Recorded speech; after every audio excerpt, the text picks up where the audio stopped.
So I guess this will work. Terrible camera angle. Yikes. My God, I look like hell. I've had to reconfigure the studio, but hey, welcome to the first Penguins chat of the season. No video, no graphics, nothing. Hi, I'm Dan Kingerski, the editor-in-chief of Pittsburgh Hockey Now. For those of you just finding the video and have no clue who the heck I am, other than this awful camera angle, quick resume. Began working in hockey back in 2001. I've covered hockey for just about the last 20 years. Had my own radio show syndicated across 15 Canadian radio stations at one point, NHL Home Ice, and I had a national tour on Sportsnet as the host of Sportsnet Hockey Tonight. Been back in Pittsburgh now for just about, too many years. So here's how we're going to do this. Because I'm actually using the iPad to film this. So let me know how it is going. It doesn't look like there's any video. Oh, this is just lovely.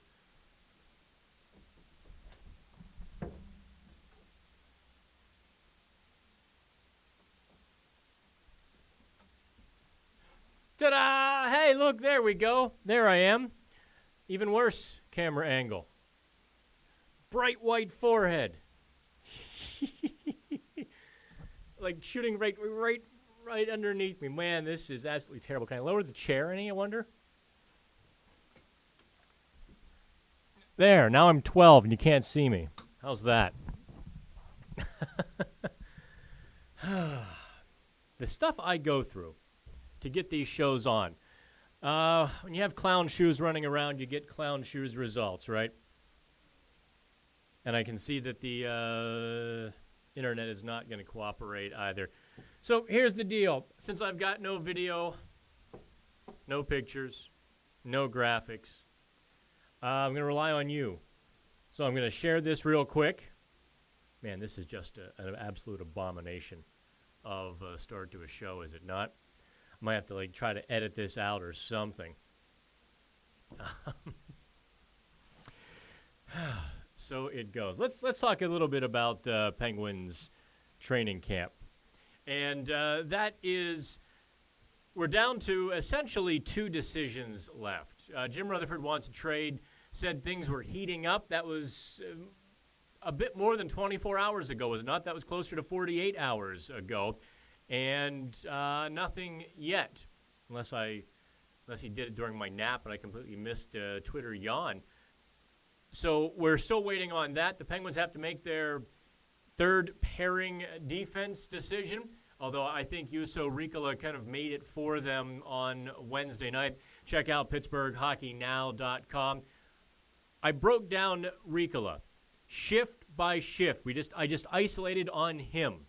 Sometimes I even missed part of the play watching him, his reactions, how he turned, how he dealt, how he read the situation. I really wanted to get a full gauge on that. So that's what we did. It's on PittsburghHockeyNow.com.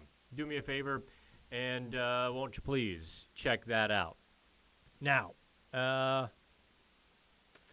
beyond Juuso Riikola, I think that I hate to bring up his name because so many people just go just slobbering stupid like, Jack Johnson should play winger. They need to waive Jack Johnson. It's like, let's bring it back to reality. I mean, you all drive me nuts a little bit on how far you go on that. By the way, look, Corey, first question. So, Dan, are they going to try to get rid of Jack Johnson, Dan? No.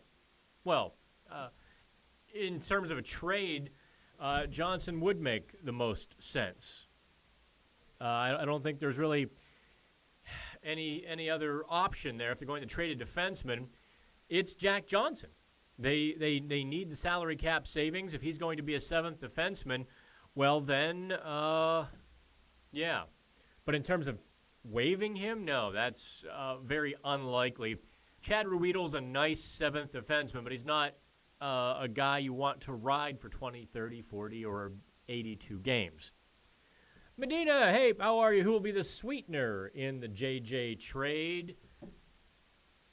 I mean, of all signs point to Tristan Jarry, do they not? Very few teams, if any, could take on a salaried player who's making like $3 million. See, even Rowdy agrees. He went face down on that. Very few teams could pick up Jack Johnson. And let's say, sake of argument, Brian Rust at $3.5. That would be literally $6.75 million. Very few teams are going to do that. And I don't know what motivation the Penguins would have to do that. You saw how good Brian Rust can be on Wednesday night.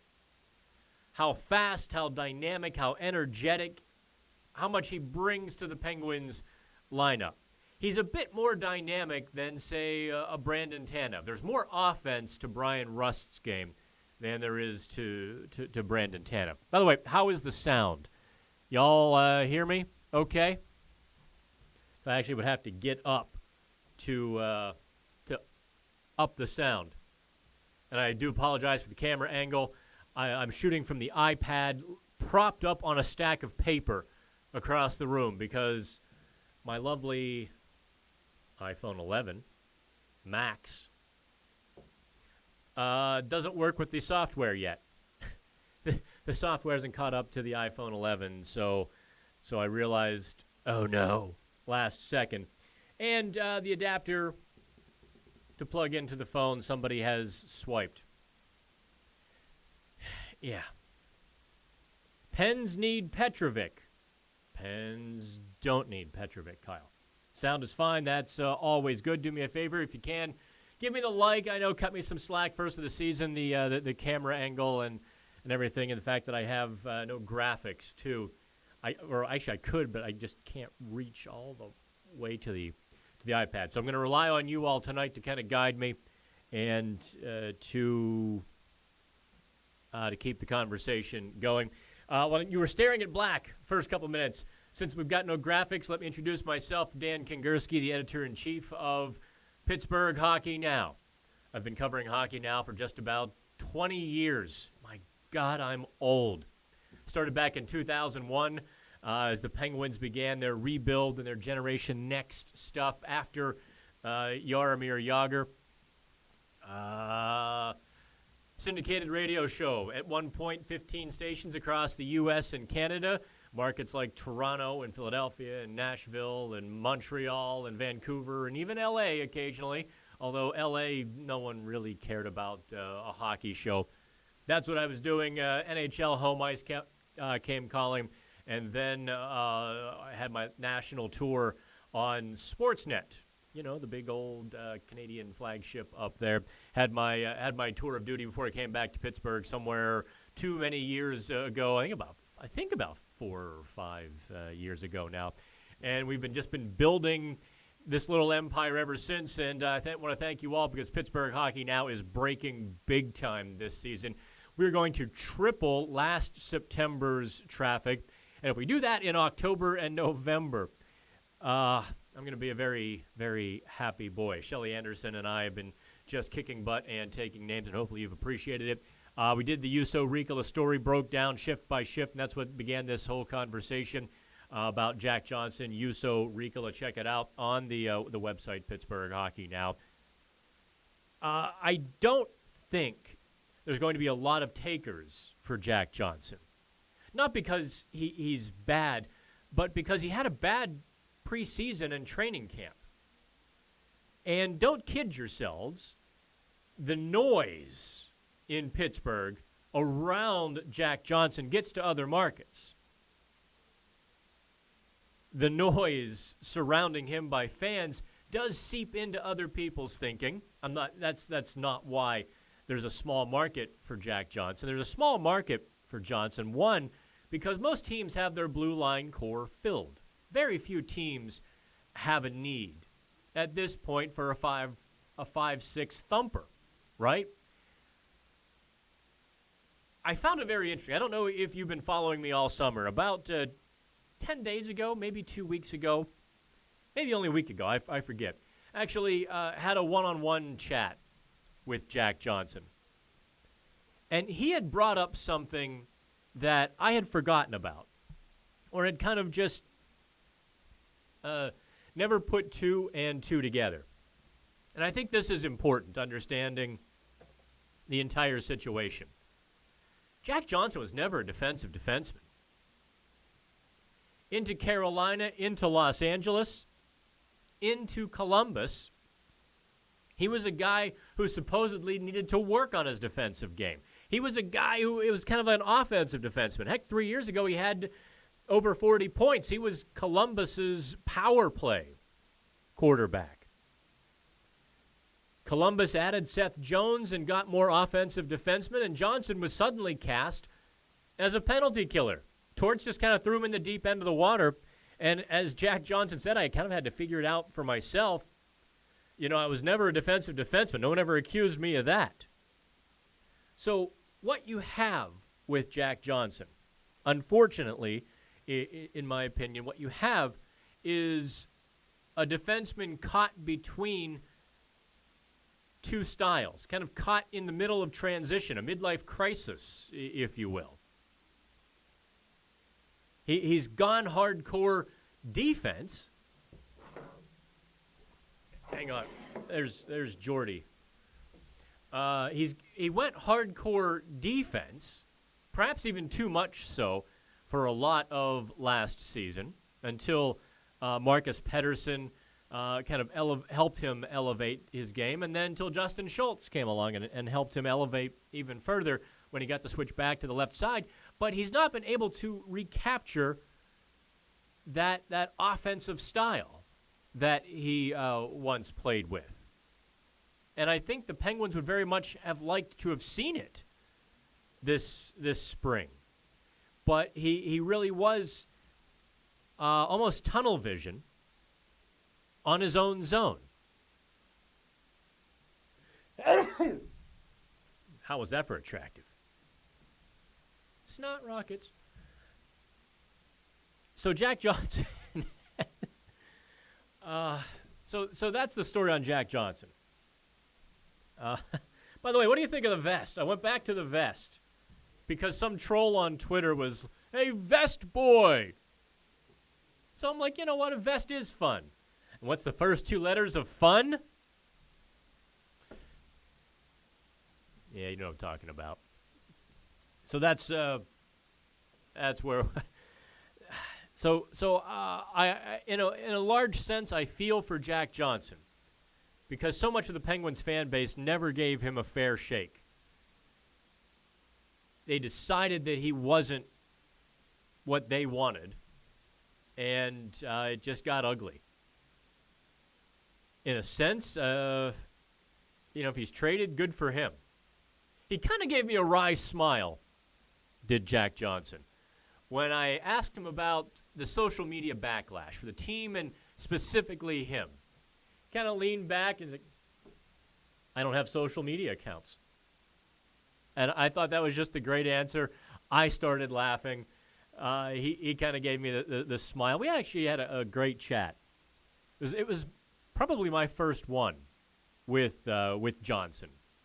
Because last year, I think early in training camp and into early season, I asked him some questions about being a tough, physical, stay-at-home defender.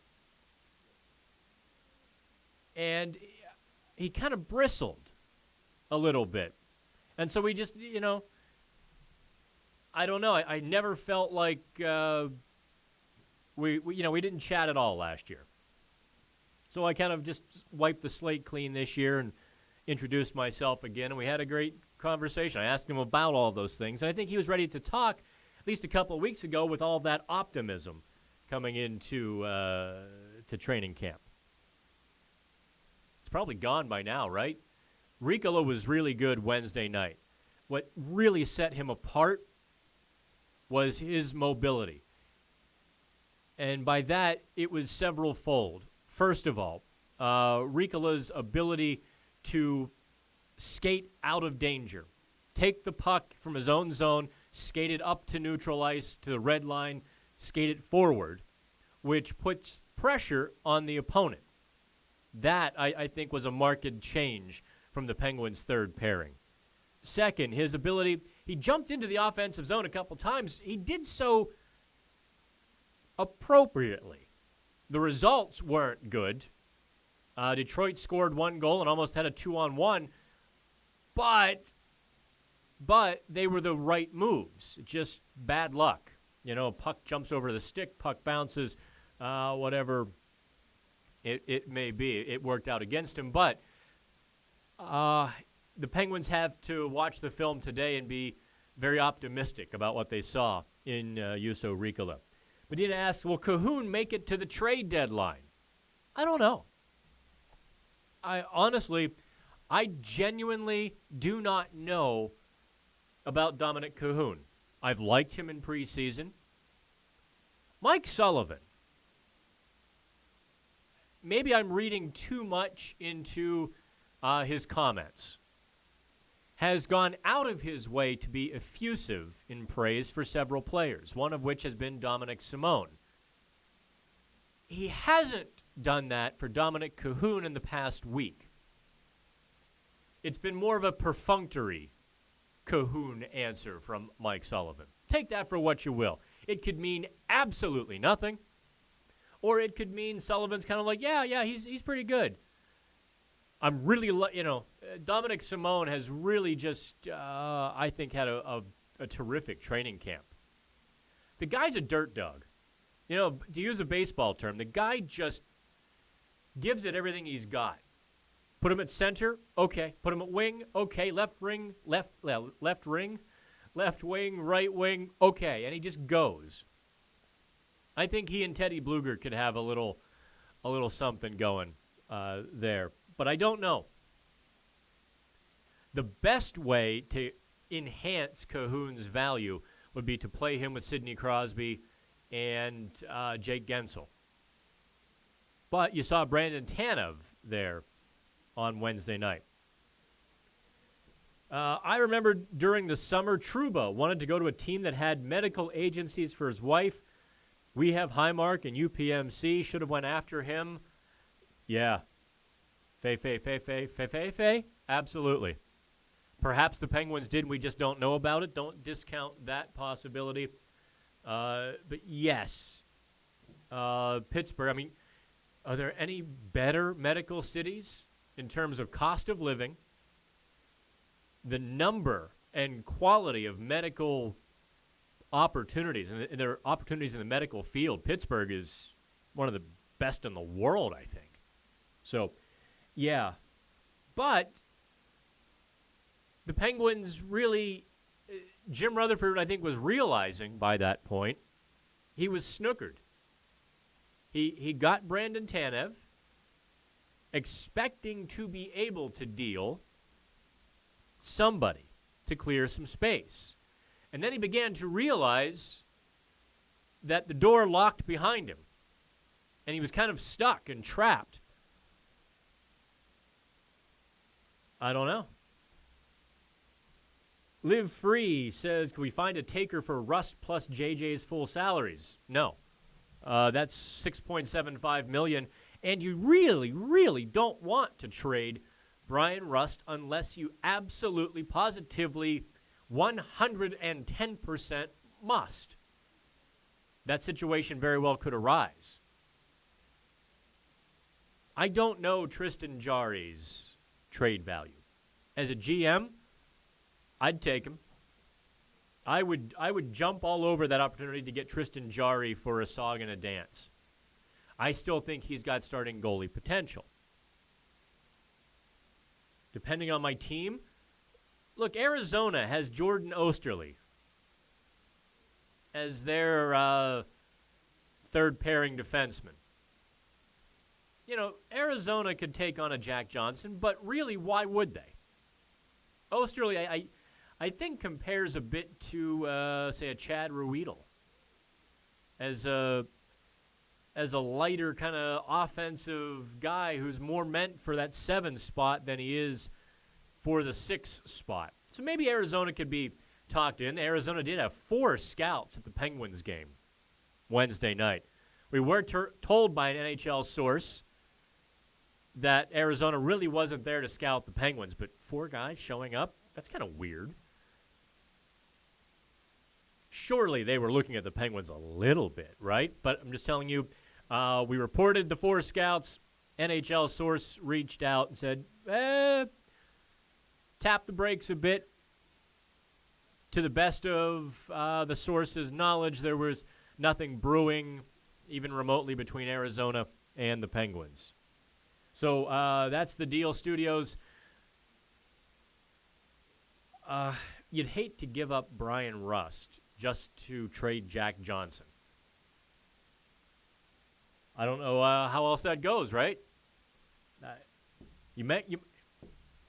The Penguins might find themselves again just kind of snookered in the corner of the table and have to make a terrible move just to free themselves, to get out from behind the 8 ball. All right, keep those questions coming. Really do appreciate it. It is our first Penguins Live chat of the season. You can catch this on Pittsburgh Hockey Now as well. I'll probably have to fast forward it to like 2 minutes in when it's not the black screen. By the way, how about the Pirates? Oh,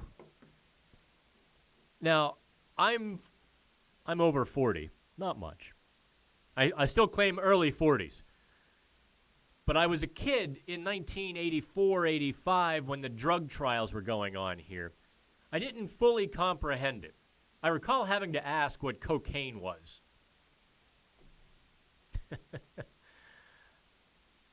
and you know, not really caring about the answer so much. This Pirates team is teetering on the worst team or the worst situation since 1985. Would you rather have Adam Larson or Jack Johnson? Not a whole lot of difference, is there? I'd probably take Adam Larson. Of course, I really haven't seen Adam Larson play much in the past couple of years.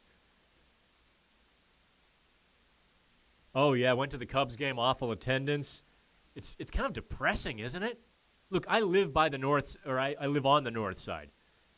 So when there's a sellout, people are parking in front of my house. And by the way, if you see a panhandler or somebody walking around town wrapped in a motorcycle cover, that's mine. Second one in 2 months, one of those guys has swiped off of my motorcycle. Living on the north side, what can I say? Let's not talk about that train wreck of a baseball team. Yeah, I'd love to be a baseball fan again, but being in Pittsburgh, well, that just isn't conducive now. Now, is it? All right, let's talk about some other decisions the Pittsburgh Penguins have to make, and the other big decision they have to make is in goal. Of course, Matt Murray is the starting goaltender. The backup goaltender, for all intents and purposes, I think Casey DeSmith has outplayed Tristan Jarry again. I like DeSmith's quiet style.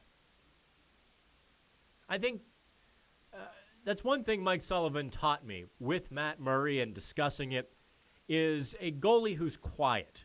And by quiet, what that means, no wasted, no excess movements. Stays within the pipes. Calm, cool, collected, easy, makes tough saves look easy. You know, not Marc-Andre Fleury, who can be, a little bit erratic side to side and electric. But a calm goalie can help feed a team. I think Casey DeSmith is a calm goalie as well. Even if his ceiling is or isn't as high as Tristan Jarry's, DeSmith is calm now. At 27, 28, he's a married guy now. That maturity. Jarry, I thought against, did he play against Columbus or Detroit? In Detroit. The opponents really haven't mattered to me so much. But Jarry, I thought, was a bit electric, and I don't mean that in a good way. He was outside the post. He was moving. He was moving a lot. He was, a lot of movements to make saves. That can lead to a little bit of angst, a little bit of anxiety within a team. Who in Wilkes-Barre has the best chance to possibly make the jump this season? I think Sam Lafferty inserted himself quite well into the conversation. Depending on what the Penguins need, I don't think Anthony Angelo is out of the conversation. I don't know what to make of Adam Johnson. I can't say I've been too terribly impressed. He's fast, and he kind of shows up in spots. But generally speaking, I don't know. I don't know much about Adam Johnson. Too often, I think he takes shifts off or he blends in. So, yeah, I think you're talking about Lafferty, Angelo, depending on where John Marino winds up. If, capital IF, if the Penguins deal Jack Johnson, I think there's a real chance John Marino is in the NHL. I think the Penguins liked him that much, and he could get that Juuso Riikola role where if they see playing time for him, especially early in the season, they could keep him around. Although I think you also have to play Riikola a lot. So maybe Marino does go down, but yeah, I was certainly one of those early adopters on Marino. You're not going to hear me say too much bad about him. I saw Marino play against Detroit. Worst defender on the ice, to your eyes? I'll tell you what, Live Free. If you formed your impression in the first few minutes, Marino has been a little bit shaky on his first couple shifts. Marino is much better in the second period than the first, and he kind of was always on the upswing. Love the chats. Thanks again, Dam. All right, Jam. This is my favorite time of year. Time to start the hockey season. Yes, sir. So keep those questions coming, kid. Or kids.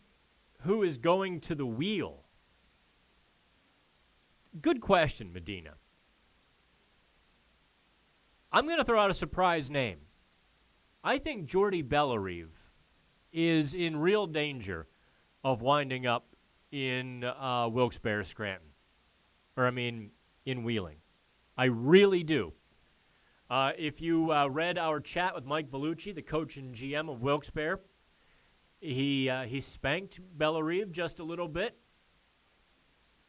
From what I saw, Bellerive has not recovered that step from a couple of years ago. You know, God bless the kid, what he's been through the last couple of years. But it is also a performance-based business. You don't get to stick around in Wilkes-Barre because you've had a tough draw.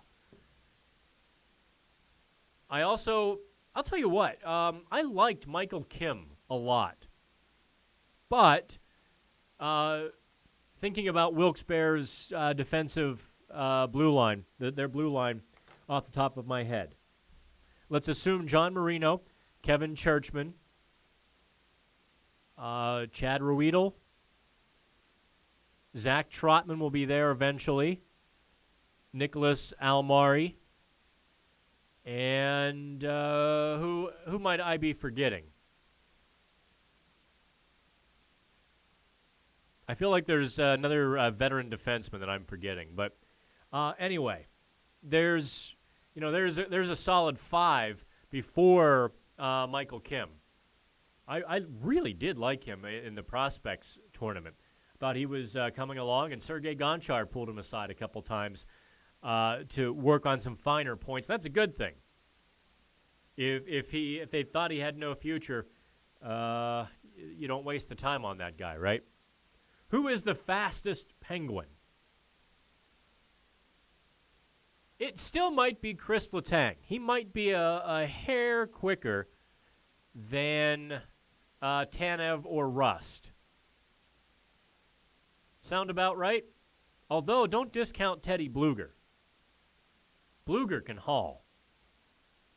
Warsofsky. Yes, thanks, Medina. So there's your 6 in Wilkes-Barre. David Warsofsky, who really had a poor training camp. I mean, whether he was trying too hard or he's just been around too long and kind of getting to that point where he's got screw this itis, I don't know, but yeah. I'd like to see Michael Kim. Yes, there you go. Fourth try. Third try is the charm on spelling Warsofsky. So what else do you want to talk about? We've kind of hit the decisions there. DeSmith in goal, Ricola on the third pairing. Jack Johnson, barring a trade, is probably the third defenseman. Though the Penguins would save a few $100,000 by sending Jack Johnson to the American Hockey League, you also really, really run the risk of alienating Jack Johnson if you do that. And you absolutely kill his trade value if you do that. See also Andy McDonald in Philadelphia. There's another defenseman who got buried in the American Hockey League last year, veteran defenseman. Carl Alsner. See also Carl Alsner, right? Which players are involved in the latest rumors? Here's the thing. The Penguins' front office is a bit smaller than it was 6 months ago, 12 months ago. There's a whole lot less noise bouncing off the walls down at PPG and in Cranberry. Whole lot less noise bouncing around. So, you're really not going to hear a whole lot of Penguins trade rumors. And honestly, let me dive into this little pet peeve, okay? Just bear with me like 8 minutes while I go on this rant. Not 8 minutes, I'm kidding. These nameless, faceless Twitter accounts, these nameless, faceless websites that claim to have sources, why do why do so many of you put stock in the garbage they throw at you? The Penguins, what's NHL rumors? .me or something like that. I hear the Penguins are interested in Julius Honka in Dallas. Sources are telling me. Tell me something. Why in the hell would the Penguins, with like 9 NHL defensemen, trying to shed salary and trade a defenseman, having to put an NHL defenseman in the American Hockey League, why in God's name would the Penguins be chasing a defenseman who couldn't crack the Dallas lineup? But I kid you not, 3 or 4 people sent that to me yesterday. Hey, Dan, did you see this? What do you think? I think it's garbage. Hogwash, hooey, fake news. It's those accounts, those sites, those websites, those buzzing websites are designed to get your click, to get you talking, to get you, it's crack. But understand they've got nothing. They get to have juicy rumors because they get to sit there and make it up. That's why. Hey, Tom Wilson eats urinal cakes. One of these days, TW, I guess that spells twook. Tom Wilson eats, yeah. One of these days, twook, I'm going to take a screenshot into the Capitals locker room and show him that and just see what he says. And your home address, too. No, I'm kidding. All right, so let's expand back out a little bit. Let me turn the ringer off here. By the way, I love my new iPhone 11, except I would love, just give me the home button back. Give me that damn home button. Even if it's just a sensor, please give me the home. It's what I miss about my iPhone 8. I'll tell you what I did. Because I have Xfinity cable, I got unlimited data for $45, which was $20 a month less than I was paying for 5 gigs on Verizon. So, okay, I'm $20 there.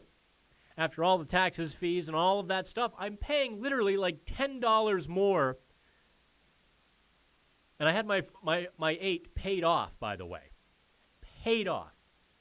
So I'm paying $10 more to have the 11 Max with unlimited than I was for an 8 on 5 gigs because I went to Xfinity. So and Xfinity uses the Verizon network. That was the clincher for me. I've been happy for the last few days. Oh, Tom Wilson lives in Maryland. Cool. Hey, so you guys can have some crab cakes or urinal cakes together. I don't judge. Whatever you got a craving for, right? Anyway, pulling back now into the Mike Sullivan territory. I'm going to get into the weeds just a little bit here with you. I want to talk a little bit about hockey X's and O's. I think one word that's going to be used to describe the Penguins, and here's a column I'm going to be writing, so don't steal it, is the Penguins are set up to be overachievers this year. Had dinner with a hockey pal last week, and that was the word that he was impressing upon me. And I said, can I use it? And he's like, well, that's why I'm telling you. I've got some pretty good friends in the hockey world. Overachievers.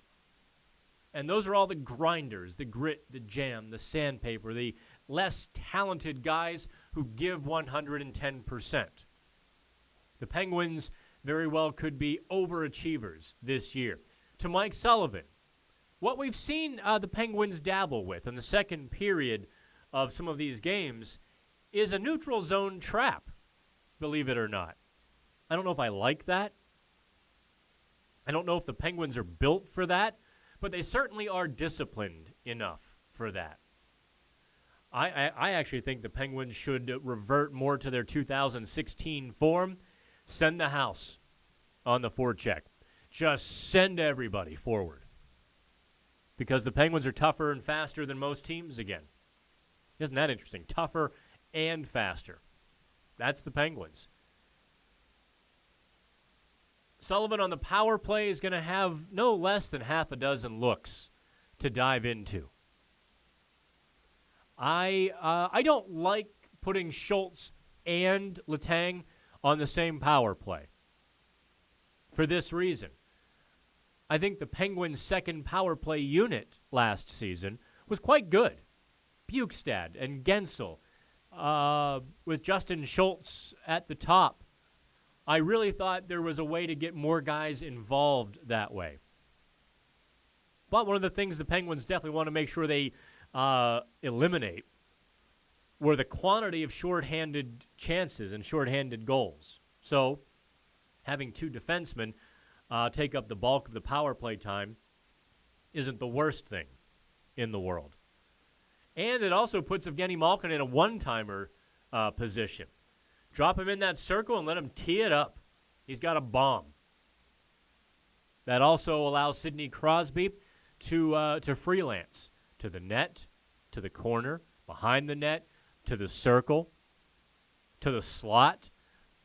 All of those places where Sidney Crosby excels. So that's one benefit of putting Malkin in the circle and not at the point. Actually, I might have just talked myself into it when I say it out loud.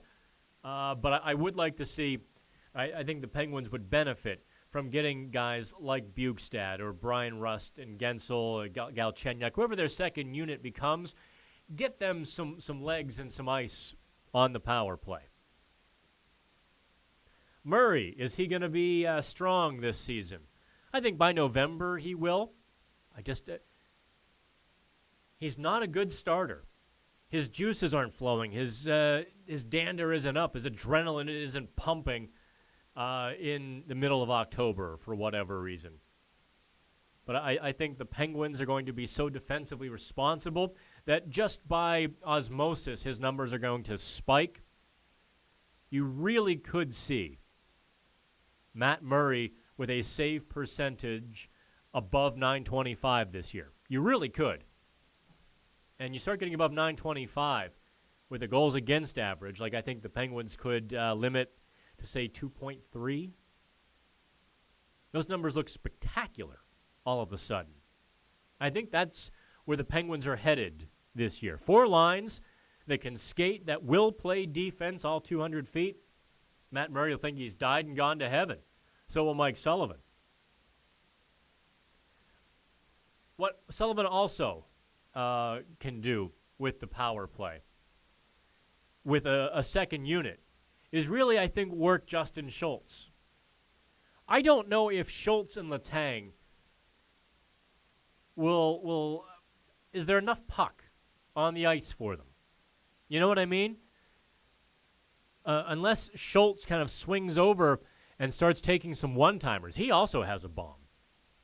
But I see Letang maybe doing that and being more independent, more freelance type than I do Justin Schultz.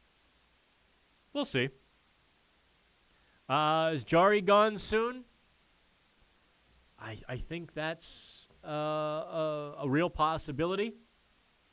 As of last night, Jari had, at least that we had been able to find out. We've got some sources close to the situation, and we have not yet been informed that Jari has been put on notice of a pending trade or anything close. Teams like to do that with some players, like, hey, have a suitcase packed. You know, we're kind of finalizing things. We're getting pretty close. Be ready. Jam likes the lineup that's going to take the ice for the Penguins in about a week. Grit, hard work, new blood in the lineup, exactly what the team needed in his opinion. You're exactly right. By the way, I do have the Joey Bag of Donuts podcast. I've got to hop on at 7:15. Talk about a guy who's made his bones from scratch.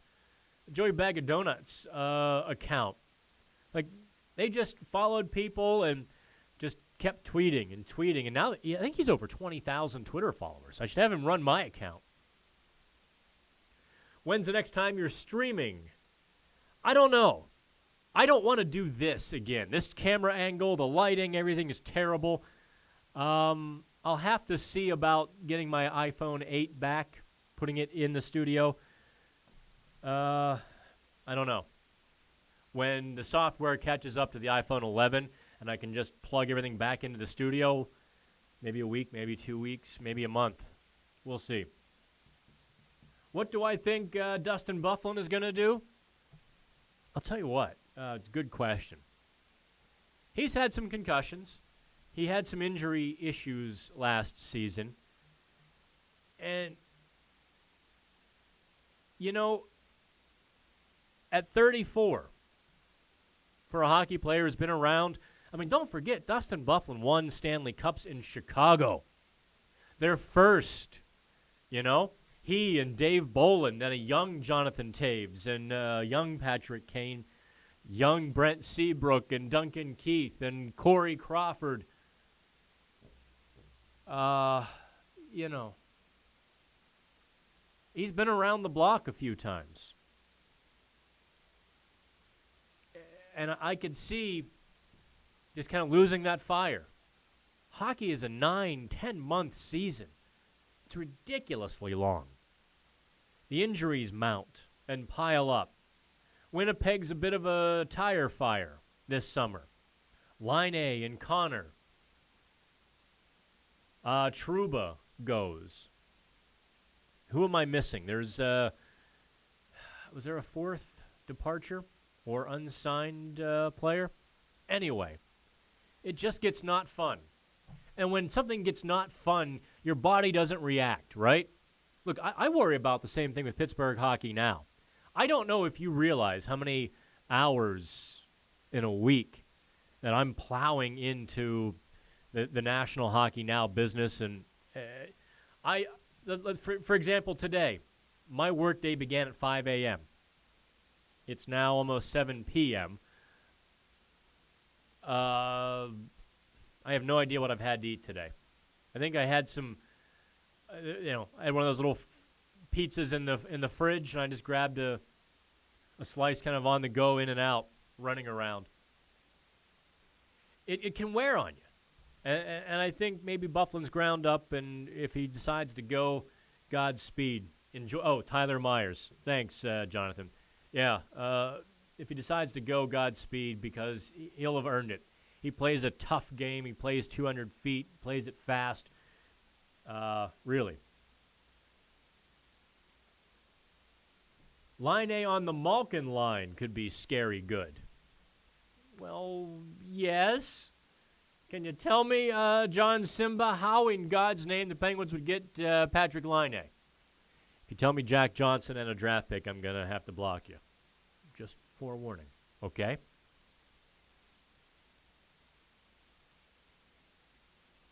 Oh, let's see here. The D-man we could have used was Anton Strawman. Oh, that would have been amazing. Fefe. I don't know if you know this.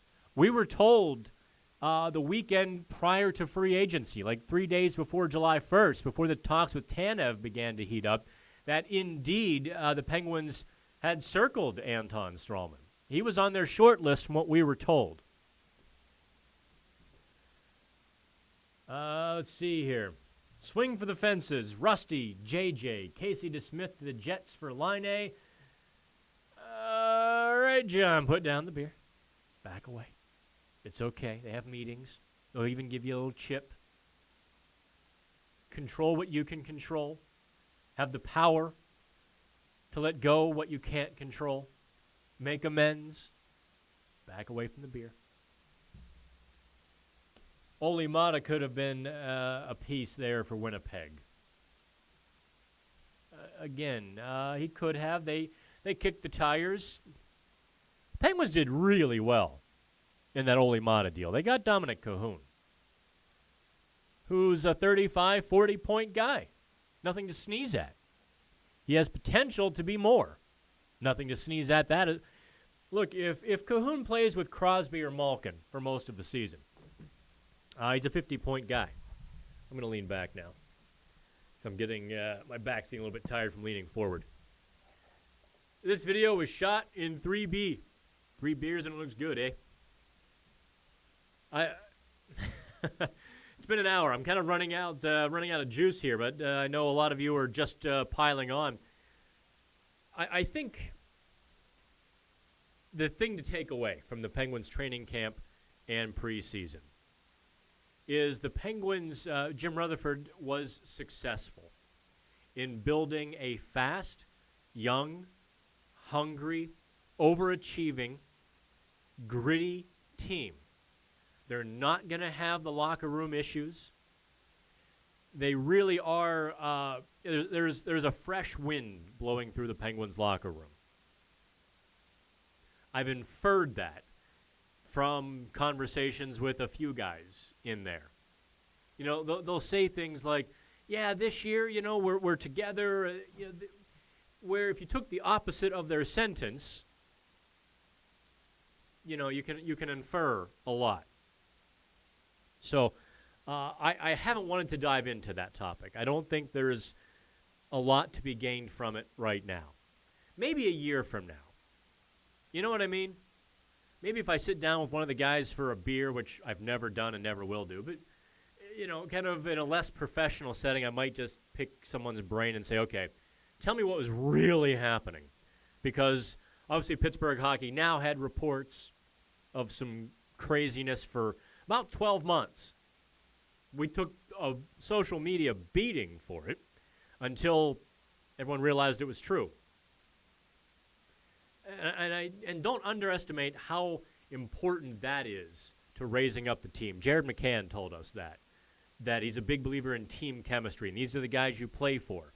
These are the guys, you know, you have their back. When a team has each other's back, the level of play increases. Again, he didn't directly reference any past events, but, you know, take off, eh? Think I will. It's just about 7 o'clock. I've got the Bag of Donuts podcast. By the way, here's an interesting question for you. And I don't need an accounting of all of your political stances. The Pittsburgh City paper wanted to talk to me about politics in sports media, because one of their photographers and I are Facebook friends, and and I'll bust a political rant on Facebook every now and then, but it's not talking points, bumper sticker BS kind of stuff. It's usually a different angle. And so they wanted to talk to me about is there too many conservatives in local sports media? And I kind of was like, well, no.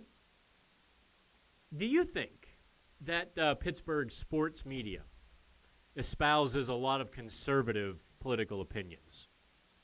Is that your impression? And I wouldn't mind actually hearing your opinion on Twitter, here on YouTube. I generally see a balance. I see a handful of guys on the left, a handful of guys on the right. I see a lot of discussions I'm never going to join because I just don't have that kind of headspace in my life to worry about what a guy with 12 Twitter followers thinks of my politics or my haircut or my vest. Remember, first two letters of fun. All right, so that's going to do it for us. That's it for me. I'll see you as soon as the iPhone 11 is working, or I can snag an iPhone 6 or an 8 to use here in the studio. Hopefully next week we'll alert you. Sounds like a time sink to get into that as a sport. What? Anyway, all right, kids. Have fun. By the way, I have to actually get up and go turn this off, so close your eyes.